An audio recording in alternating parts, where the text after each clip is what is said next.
Today I fucked up by accidentally activating the emergency lockdown alarm at my school on my second day as a student teacher. This happened yesterday. For those of you who don't know, pre-student teaching comes just one semester before student teaching. Essentially, I have to observe in a classroom for 80 hours total. Beyond observation, I will eventually teach some lessons. This was on my second day of observation. My first day, my coordinating teacher, CT, had me simply observe her class, telling me that she would ease me into the way she does things before letting me teach a few things to her classes. As I was only 5 minutes into my second day, I was still just observing, sitting at her desk. Now, this is important. She's having me sit at her official desk while she walks around the room and stands at an informal monitor setup. Yippee, I feel important, not really. So while she explains to her class what they will be doing for the day, I just watch and fiddle around a little at her desk. I was absent-mindedly running my hands along the bottom of the drawer of her desk, and just passing the time. Felt something with one of my fingers and pressed it in, without thinking it was anything other than a latch or something for the drawer. Oh my fuck, was I wrong? Now, the second I felt the thing I touched actually compress, I knew I fucked up. Cue the loudest fucking alarm you've ever heard in your life. Now this isn't a constant tone,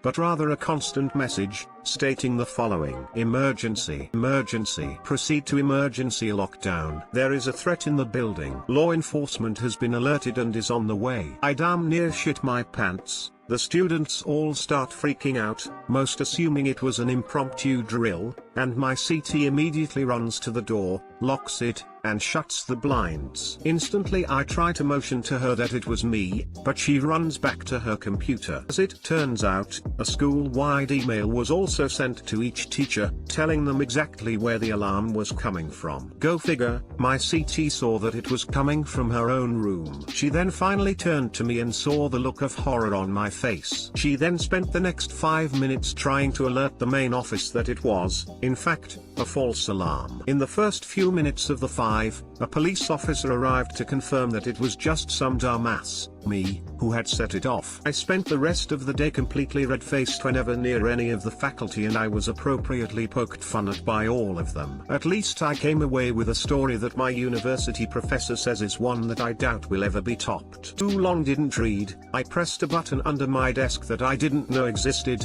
setting off a school-wide alarm used for active shooters. Edit, thanks for the gold. It's my first. Glad I could share a neat/funny story. Wow, great lockdown system. Look on the bright side, they probably needed to do a drill anyway. Now they got to see how the staff react when they don't see it coming. It's a learning environment, after all.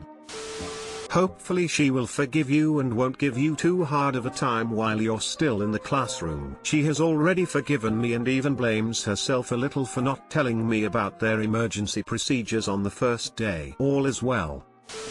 It's good that the teachers have a plan in place, and that they can execute it pretty well, even completely unexpected like that. Back in middle school, we were in band class, and we had a lockdown drill. Nobody heard it. When we have a drill, our office staff goes around and checks every door on campus to see if it's locked, and see if a kid will answer if they knock. Hopefully not. The assistant principal opens our door, and stops us playing. He's like, you'd all be dead, we're in lockdown right now. Good thing it was a drill. It wouldn't matter anyway, because our lockdown procedure in band class was to run across the 2-acre field behind the school and get to the woods across the field. All 70 of us. Tommy, what are you? Drop the tube and run.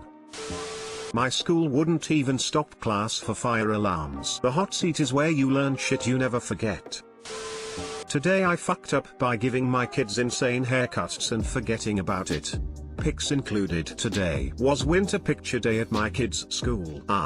Like an idiot, forgot. My wife had a busy day on her end and I decided to get some chores done, to include cutting a couple heads of hair. Despite the wife regularly getting moderately pissed about it, I always cut it in some odd manner, giving them a nickname to accompany. I leave them that way for a few hours until the joke runs its course and then fix it later. This time around, left is Grandpa Joe, right is Billy Ray.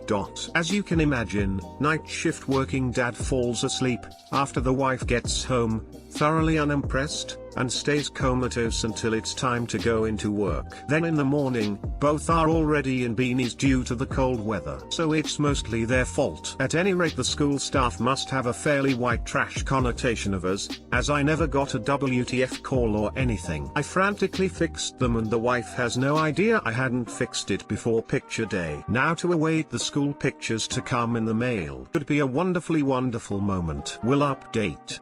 Pre-edit. The caveat FU of this is that I wrote it up last month and left it in my drafts. Totally forgot to post it. This FU would be a prequel to what is turning into a bit of an outbreak of my children's conduct. Too long didn't read, split some wigs on the wrong day, messed up prepaid winter pictures. Memories paid for, time capsuled forever in awful school pictures. Also important to note, around my kids I call haircuts wig splits. That way my kids run around in public saying things like, "Daddy, are you going to split my wig today?"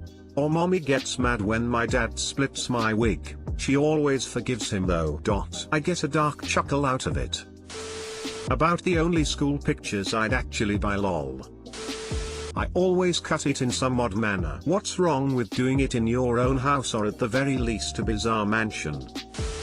My daughter stayed up most of the night doing homework earlier this year, woke up late for school, put her hair up in a bun, threw on a sweatshirt and ran to school completely forgetting it was picture day. And honestly, it's probably the best picture of her we've gotten from any of the school pics. Now there will be, forever, photo proof of this, and I'm sure your wife will have loads of fun telling this story in the future. You must get full framed pictures of these and put them somewhere in the house. I'll raise you one and post them on Reddit when they arrive. Between this and the Nerf post, do you have an opening for an overgrown grown-up child in your family? Pretty sure he already fills the troll. Today I fucked up by tipping the delivery driver.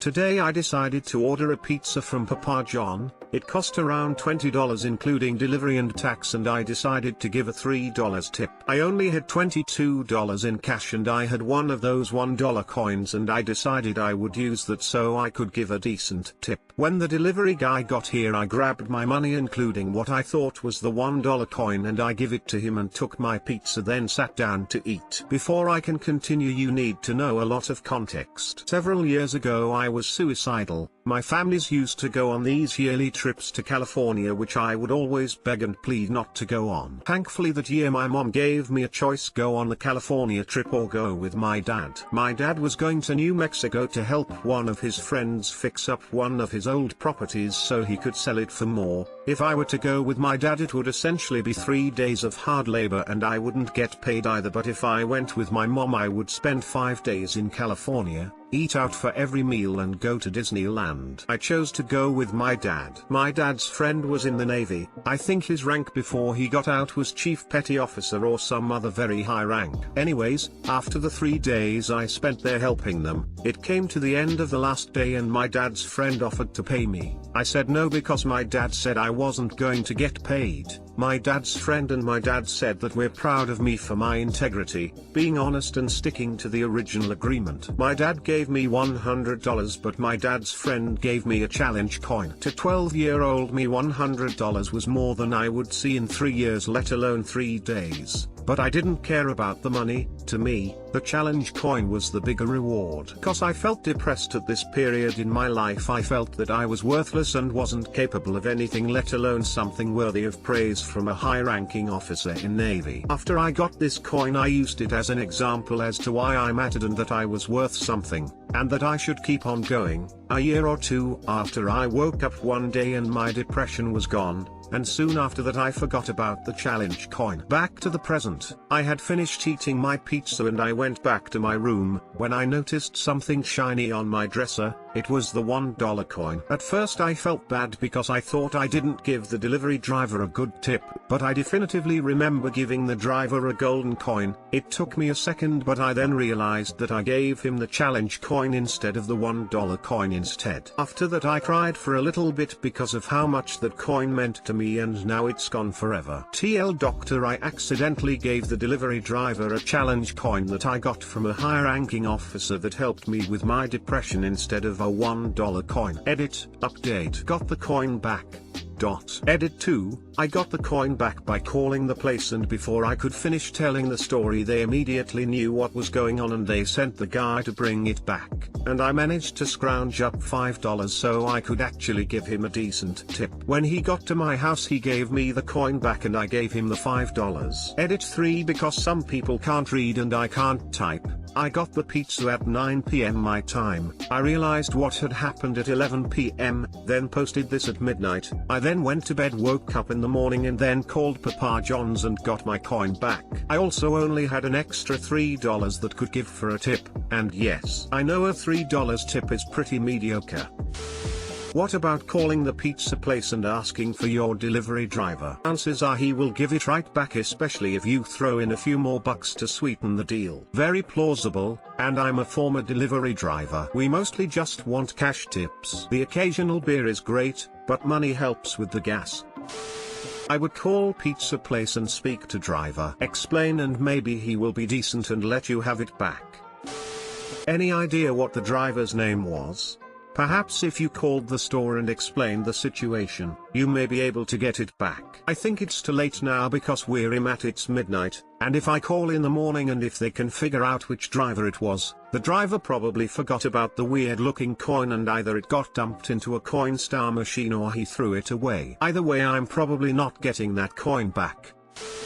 Agreed, you should definitely call the pizza place to ask about the coin and offering to give him real money instead, of course. And while I do think it likely you'll get your challenge coin back, in the event that you don't, would it help to consider that just as it came to you at a time when you needed it most, perhaps now it is again finding its way to another person in need? Call the pizzeria immediately upon opening and explaining to them that you gave a sentimental coin and not money to the driver, and to see if they can ask those who were on shift that night. Go there in person if you can, better yet, and explain the importance of this item to them. There couldn't have been that many drivers on shift. If this happened in the last 24 hours, it's either sitting in the guy's dashboard with all his other change or his dresser. If it standed out from your typical quarter, I'm sure the guy took a look at it at some point in the night.